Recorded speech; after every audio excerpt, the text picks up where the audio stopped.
What up, everyone? Time for another video. This time around, we got a movie review. Black Widow, B-dubs. So it just came out today. Just went and saw it. You'll probably be seeing this on Saturday is when the video probably finished. So yeah, let's talk about it. And obviously with all my videos, just be aware, but I'll always remind you, spoiler alert for things that happen in the movie.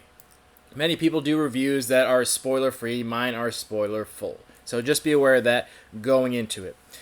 First thing I noticed right off the bat, the thing is I've been saying, talking about the TV shows, just leaps and bounds better than all the TV shows. It is just very obvious from the first 10 seconds that it's just so much different and so much better. From the movie production to the cinematography, CGI, acting, everything. It just makes the shows look like hot garbage, honestly.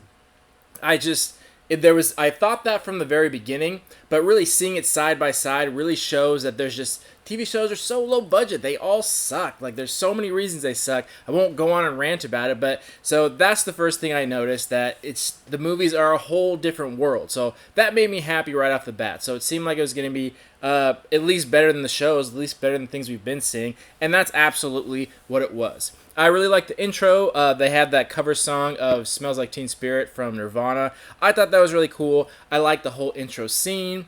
That was really well done too, which again, not just well done like I enjoyed it, just well done. Like, it was well directed, it was well acted, it looked well, it looked clean, it looked like a movie. It looked like the quality we've been wanting from these TV shows but aren't getting, and it's the quality that we've deserved all along. So that was cool.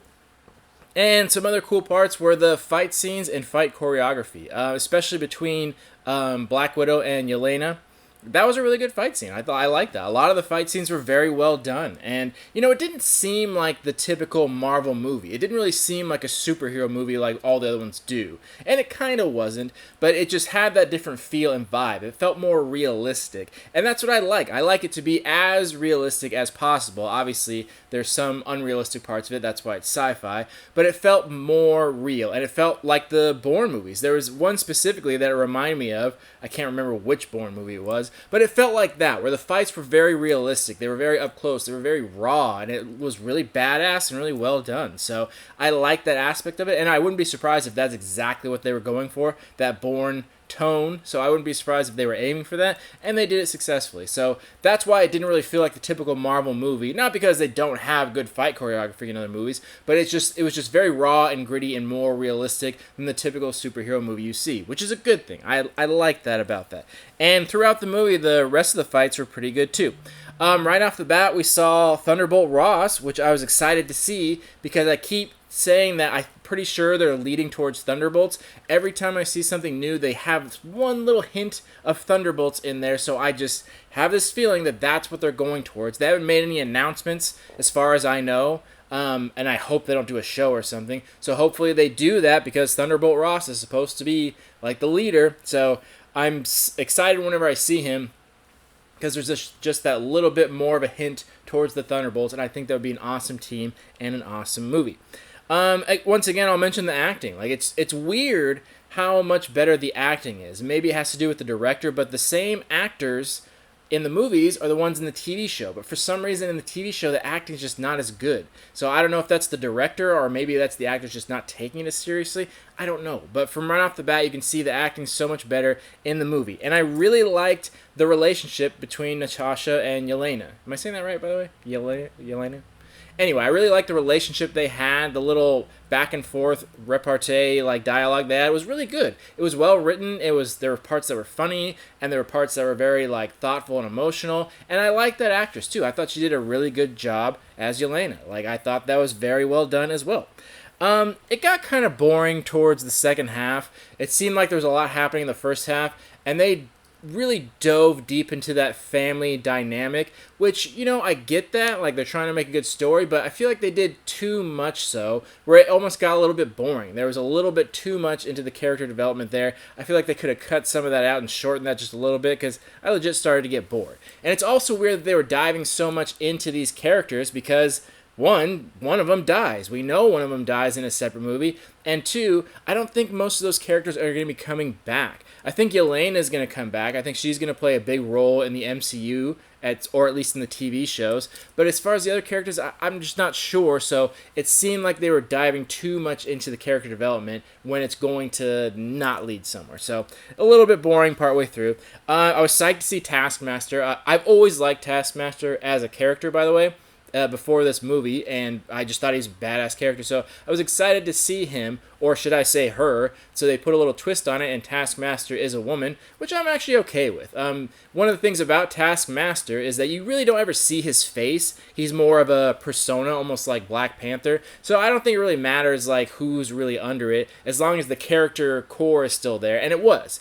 Everything was there. He had his broadsword, he had his classic shield, and he did like copied everyone's moves, like that was all there. So they did a really good job portraying that character. I really like that. But I am curious now where they're gonna go. Super happy they didn't kill, I keep saying him, that's default, I'm sorry. So happy they didn't kill her, Taskmaster, off, and I think everyone assumed that just because Taskmaster is one, a very popular character, and two, has played a bunch of roles in various different comics all throughout Marvel. He was really popular as a Deadpool villain, but he was in an Avengers villain. He did a whole bunch of other stuff, so he kind of jumped around a bunch. So I think he's too pivotal of a character to kill off. So I was glad to see they didn't kill off the character, and that we will see more of her in the future. But as what, though? So this is where it gets kind of confusing, because Taskmaster in the comics was a mercenary. That's what he did. He was kind of like Deadpool. He wasn't really always a villain. He was kind of an anti-hero sometimes, more on the villain side, but he still killed people for money. Now, I can't imagine them doing that with this character because she just got done killing, not for money, for her whole life, so I can't imagine her deciding to want to go back to that. It seemed like it would be an odd character choice, so I'm not really sure if they're going to make Taskmaster a good character or if they're going to switch her over to villain. Either way, I can't imagine her only being in this movie. I'm sure they're going to put her somewhere else down the line as a later villain, or maybe in the Thunderbolts. Maybe she'll be in the Thunderbolts. That would be super badass. I'd be really excited about that. So I'm not sure where they're going to go with that character, but the character herself was good in the movie. But I wish there was more. There just wasn't that much Taskmaster, considering he was essentially the main villain. I know he wasn't, but the same main villain to fight against. So I'm kind of bummed there wasn't more of her. That first scene with her and Black Widow was really cool. The fight choreography was badass on that. And then, again, just barely little bits and pieces there. And it's like, man, I wish you were in it more. So I'm excited to see where that she ends up. Maybe in the next new Hawkeye show. That I get that would make a little bit of sense, but we'll see. One thing that I was kind of bummed that led nowhere, but I shouldn't be surprised at this point, there's always these rumors that go around of things that are hinted at that are supposed to be in the movie. Same with all the TV shows. They keep hinting at stuff, and then it goes nowhere. So the actor, Oliver Richters. I remember like 2 years ago, something like that, he did a post on social media saying he just got done filming Black Widow, and it was heavily implied and hinted at that he was a mutant character. So all these rumors started speculating that, well, based on his size, he's incredibly tall. He's like 7'3", so he's a huge person. Based on that, it would make sense, like, why wouldn't it be Ursa Major? Like, and for those of you who don't know, that was the big bear character that was in the Winter Guard, which was the Red Guardians team. So it makes sense that a character like that, that's kind of a mutant, would show up, would be that character, essentially. They fit the description, and there were so many things hinting at it, so it was pretty well assumed that Ursa Major was going to be in it, or that guy was going to be a different mutant, and it went nowhere. He was in it for all of 3 seconds. I think he had like 2 lines and you could barely understand him, and it went nowhere. And I think that's funny, and if I had to guess, it would be the same thing that Marvel always does, especially with the TV shows. They heavily hint at something because they want it to lead somewhere, and then they just don't. And you hear about it after the TV shows, after the last episode, you're like, well, what happened to this? And the directors are like, oh, we took that out last second, and then we just deleted it all. It's like, what the fuck? That would have made it so good, and you took out the good thing. Same here. The reason I think that, because Oliver Richters said in his tweet or whatever it was that he was filming for 3 weeks. 3 weeks. You don't film for 3 weeks and have 1 line. Like, that just doesn't happen. So logic says he had a bigger role, but then they cut it out for some stupid reason. I'm sure they're going to blame it on COVID, even though it was done filming before COVID happened. So maybe it was something like the CGI. Maybe that was something that was done post, and maybe that was the reason COVID could have affected something like that. Maybe that's the reason. I don't know. But I was really bummed not to see, not just not seeing Ursa Major, but just not seeing that character go anywhere. And seeing his post, how excited he was to be in the movie, and it's like he was barely featured. And another thing, in the movie, in that scene, the Red Guardian character even called him like a big fuzzy bear or something like that. He made a bear comment. So I was like, oh my gosh, he for sure is Ursa Major. Like, they wouldn't hint at it that much, make a bear comment, like all this stuff adds up. So maybe they're going to bring him back as Ursa Major. There has to be something though. It can't just be nothing. So I hope someone digs it up, or maybe the directors or something talk about it and give some answers, because it's such a loose end there. And again, so heavily hinted at. So I was kind of let down that went nowhere. And I was bummed not to see more other surprise characters or more of a crossover. There's so many other characters that could have crossed over, but they didn't. So you pretty much just saw the characters that were in the trailer. So bummed not to see more characters. And then all the way to the after credit scene, had so much hope. She was standing in front of the gravesite and she did her little whistle, and I was just waiting for a whistle back, and it didn't happen. So they didn't lead to anything hinting at Black Widow coming back in any way, which is fine. That's fine, but it just would have been more exciting. And then the character from Falcon and Winter Soldier, the Julia Louis-Dreyfus character, she ended up being in the end of it and showed Hawkeye's picture. So that's what makes me think that Yelena obviously is going to show up in the Hawkeye show. I wouldn't be surprised if that's the literal plot of the show. That might be it right there. So that's what leads me to believe if she's in it, then maybe Taskmaster will be in it as well, because now they're kind of on the same side, and he was in some Hawkeye comics too with him. So maybe we'll see, I'm like 90% sure we'll see Yelena, but maybe we'll see Taskmaster in the Hawkeye show as well. And obviously, Julia Louis-Dreyfus' character is going to be in a bunch of shows. She's going to be spread out pretty thin and be like Nick Fury almost, where there's just like little drips and drops of her here and there. And yeah, other than that, we're not sure where we're going to see these characters again. So, considering that there was no hint in the after credits scene about Natasha being alive in any way like that, and they just kind of went off in a different story direction, it still raises the exact same question that I asked before I saw the movie, and it's like, why now? Why now in our time period? I know it's supposed to come out last year, but either way, why at this point in the lineup? That's what I was saying, that scene got boring about all this character development, and it's like, why are you developing these characters when you know one's at least going to die for sure, and the rest might not show up again? Like, why now? It would have been perfect if they showed this movie in the correct spot in the timeline. So, in the MCU timeline, this takes place after Civil War, but before Infinity War. That's where it took place in the timeline. Why didn't they just show the movie then? That would have been a perfect time to show the movie. Then you got all this character development. Then it would have been that much bigger of a deal when you see Natasha die in Endgame. Why not show it there? Not even right there, then show it in between Infinity War and Endgame. There was barely anything there. We just had Captain Marvel and Ant-Man Wasp. Like, why not put it there? There's so many other spots they could have placed this movie in our timeline that would have made so much more sense. And they put it after the fact, after you know she dies. It's like, why? What was the point of that? That seems so weird and out of place. There has to be more of an explanation.